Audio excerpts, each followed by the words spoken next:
কোরবানির গোশত ফ্রিজ রাখা যাবে কিনা, কোরবানির নিসাব পরিমাণ সম্পদ সম্পর্কে বলবেন, কতটুকু সম্পদ থাকলে কোরবানি করতে হবে, কোরবানির সামর্থ্য থাকা সত্ত্বেও কেউ কোরবানি না দিলে গুনাহগার হবেন কিনা, পরিবারের ছেলে মেয়ে ভাই বোন ও স্বামী স্ত্রী মিলে এক নামে কোরবানি দিলে তা হবে কি না, আকিকা না দেওয়া থাকলে কি কোরবানি দিতে পারে, কোরবানি করার সময় ওই পশুতে যতজন শরীক থাকে ততজন ব্যক্তির নাম নিয়ে গরু জবাই করা হয়, এটা কতটুকু যৌক্তিক, যারা কোরবানি দেয় সেসব আত্মীয়কে কি কোরবানির গোশত দেওয়া যাবে, অনেকে গোশত না দিলে আবার মাইন্ড করেন তবুও তাদের প্রচুর গোশত হয়, মৃত আত্মীয়র নামে কোরবানি করা যাবে কিনা, কাঁচা পেঁয়াজ রসুন খাওয়া জায়েজ আছে কিনা, ফজরের নামাজের পর ঘুমানো শরীয়তে বিধান কি, কবরের চারপাশে ইটের দেয়াল তৈরি করা কি বেদাত হবে, মহিলারা নামাজে উচ্চস্বরে কেরাত পড়তে পারবে কি না, দোয়া কুনুত ছাড়া কি ভিতরের নামাজ হবে, রুমে অ্যাটাচড বাথরুম থাকলে সেই রুমে নামাজ পড়লে কি নামাজ হয় না, গীবতকারী আত্মীয়ের সাথে সম্পর্ক না রাখলে কি গুনাহ হবে, বয়সে বড় মেয়েকে বিয়ে করা যাবে কি না, খাটের উপর নামাজ পড়া যাবে কি না, হারানো টাকা কি করব, মালিককে অনেক খোঁজাখুঁজির পরেও পাই নাই, গোপনাঙ্গের লোম পরিষ্কার করলে কি গোসল ফরজ হয়, মাঝে মাঝে মনের ভেতর আল্লাহ আর নবীজির নামে খারাপ চিন্তা সন্দেহ আসে না চাইলেও,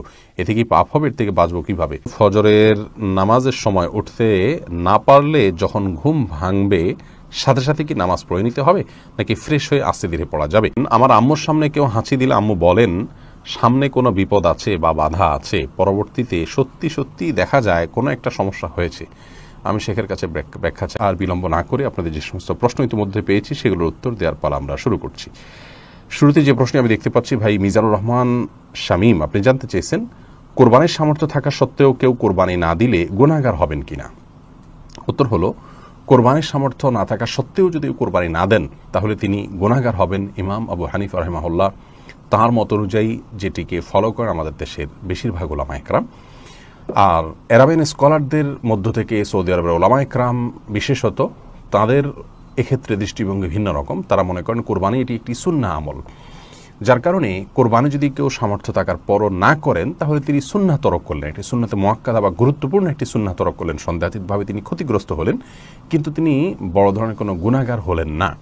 যেমনটি আমাদের ওলামা ইকরাম মনে করেন ওয়াজিব তরক করার গুনাহগার হবেন সামর্থ্যবান ব্যক্তি কোরবানি না দিলে।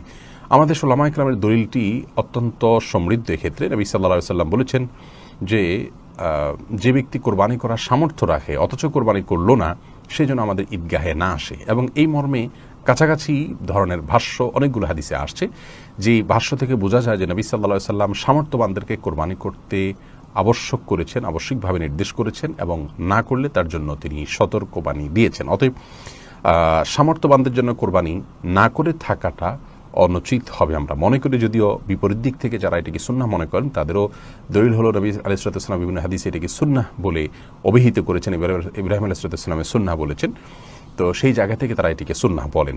সোনিয়া আক্তার দোলন, আপনি জানতে চেয়েছেন পরিবারের ছেলে মেয়ে ভাই বোন ও স্বামী স্ত্রী মিলে এক নামে কোরবানি দিলে তা হবে কি না।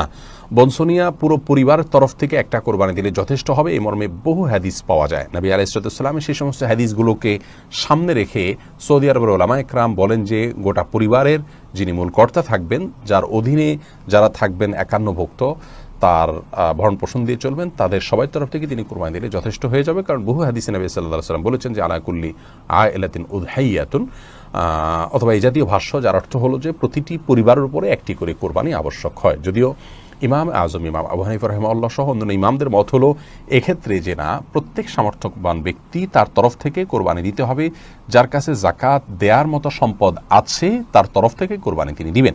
অতএব পরিবারে একাধিক সদস্য যদি এ ধরনের অ্যাবিলিটি রাখেন তাহলে একাধিক সদস্যকেই কোরবানি দিতে হবে।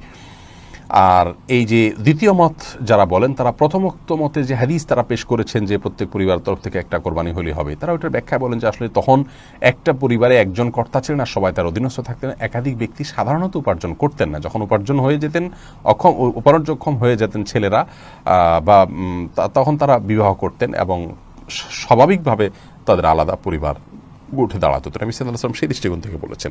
যেহেতু আমাদের সমাজে এখন একই পরিবার একাধিক ব্যক্তি উপার্জন করে যাকাতের দেওয়ার মতো অবস্থা তাদের হচ্ছে, সেই জায়গা থেকে নবী সাল্লাল্লাহু আলাইহি ওয়াসাল্লাম এটি বলেছেন। যাই হোক, তো দুটি মতই আমি আপনাদের সামনে প্রেজেন্ট করলাম। পরিবারের একাধিক ব্যক্তি যদি সামর্থ্যবান থাকেন তাহলে সেই একাধিক ব্যক্তি কোরবানি তাদের তরফ থেকে করার মতে অধিকতর নিরাপদ। এমডি জাহিদুল ইসলাম জানতে চেয়েছেন, আকিকা না দেওয়া থাকলে কি কোরবানি দিতে পারে? আকিকার সাথে কোরবানি কোনো সম্পর্ক নেই, দুটো সম্পূর্ণ দুই ধরনের ইবাদত। আকিকা না থাকলেও কোরবানি দিতে পারেন, আকিকা না দিলেও কোরবানি দিতে পারেন। এমডি সাইদুর রহমান আপনি জানতে চেয়েছেন, কোরবানি করার সময় ওই পশুতে যতজন শরিক থাকে ততজন ব্যক্তির নাম নিয়ে গরু জবাই করা হয়, এটা কতটুকু যৌক্তিক? ভাই সাইদুর রহমান, কোরবানি যেই কয়েকজন ব্যক্তির তরফ থেকে করা হয় তাদের প্রত্যেকের নাম উল্লেখ করা এটি আবশ্যক নয়। আপনারা যখন 2 জন 5 জন 7 জন বা 6 জন যে কোনো সংখ্যক, সর্বোচ্চ 7 জন, এর ভিতরে যে কোনো সংখ্যক মানুষ একটা পশুতে আপনারা যখন অংশগ্রহণ করছেন এবং প্রত্যেকের একটা নির্দিষ্ট হিস্সা থাকছে, কোনো ভাঙতি হিস্সা থাকছে না, এমন না যে একটা গরুতে 7টা শেয়ার, একটা শেয়ার 2 জন মিলে নিলেন, এরকম কোনো অপশন নেই, সুযোগ নেই। অতএব একটা শেয়ার মিনিমাম 1 জন নিলেন অথবা একাধিক শেয়ার নিলেন। তো যখন এই টাকাটা আপনারা দিচ্ছেন তখন আপনাদের নিয়ত সম্পর্কে আল্লাহ তাআলা ভালো জানেন যে আপনারা কোরবানির উদ্দেশ্যে করেছেন। এখানে আলাদা করে তাদের নাম উল্লেখ করতে হবে, জপতে হবে, এমনটি আবশ্যক নয়। যদিও কোরবানি করার পর এটি বলা সুন্নাহ যে আল্লাহ, এই কোরবানি যেটি হলো এটিকে অমুক অমুক অমুক ব্যক্তির তরফ থেকে আপনি কবুল করে নিন, এভাবে যদি উচ্চারণ করা যায় ভালো। আর না হলে এভাবে সংক্ষেপে বলা যেতে পারে, আল্লাহ, আমরা যারা এই কোরবানিতে শরিক হয়েছি তাদের সবার তরফ থেকে আপনি এটিকে কবুল করে নিন। আলাদাভাবে নাম জপাটা আবশ্যক নয়, যদিও পরে নাম উল্লেখ করে তাদের তরফ থেকে কবুলের দোয়া করা যেতে পারে এবং মুস্তাহাব, সেটি করলে ভালো। এর পরের প্রশ্ন করেছেন মাহবুব আলম, আপনি জানতেছেন মৃত আত্মীয়ের নামে কোরবানি করা যাবে কিনা? মৃত আত্মীয়ের নামে কোরবানি করা যাবে, এ বিষয়ে গত নির্বাচিত প্রশ্নোত্তর লাইভে আমরা বলেছি। মৃত আত্মীয়ের নামে কোরবানি করা যাবে। রাসূল আকরাম সাল্লাল্লাহু আলাইহি সাল্লামের তরফ থেকে তার ওয়াফাতের বহুকাল পর আলী রাদিয়াল্লাহু তাআলা কোরবানি করেছেন, বাইহাকী মুসনাদ আহমদ শবিনে হাদিসে বর্ণিত হয়েছে। সেজন্য মৃত ব্যক্তির পক্ষ থেকে কোরবানি করা যাবে। কোন কোন ওলামা ইকরাম বলেন যে জীবিত ব্যক্তির নামের সাথে অ্যাড করে এটা করতে হবে, যদিও জমহুরগণ সাধারণভাবেই মৃত ব্যক্তির তরফ থেকে আলাদা কোরবানি করার পক্ষে মত দিয়েছেন, জায়েজ আছে। মালিক শাহ জাইন আপনি জানতে চেয়েছেন, যারা কোরবানি দেয় সেসব আত্মীয়কে কি কোরবানির গোশত দেওয়া যাবে? অনেকে গোশত না দিলে আবার মাইন্ড করেন, তবুও তাদের প্রচুর গোশত হয়। কোরবানি দিলেও তা কাউকে কোরবানির গোশত দেওয়া যেতে পারে, কারণ আল্লাহ রাব্বুল আলামিন কোরবানির গোশত সম্পর্কে কোরআন কারীমে একাধিক জায়গায় বলেছেন যে নিজে খাও এবং যারা অভাবী নন তাদেরকে, অন্য মানুষদেরকেও দাও, যারা অভাবী মানুষের কাছে চায় তাদেরকেও দাও। তার মানে এখানে আত্মীয় স্বজন যারা সলভেন্ট আছেন, আত্মীয়তার বন্ধনস্বরূপ তাদের জন্য কিছু হাদিয়া আপনি পাঠাতে পারেন, এতে কোনো দোষের কিছু নেই। এমডি সোহেল জানতে চাচ্ছেন কোরবানির গোশত ফ্রিজে রাখা যাবে কিনা? হ্যাঁ, কোরবানির গোশত ফ্রিজে রাখতে পারেন, কোনো অসুবিধা নেই। তবে ফ্রিজে রাখার উদ্দেশ্যেই যেন কোরবানি না হয়, কোরবানি করার পর গোশত থাকলো থেকে গেলেও সেগুলো রেখে দিলেন ফ্রিজে, অসুবিধা নেই।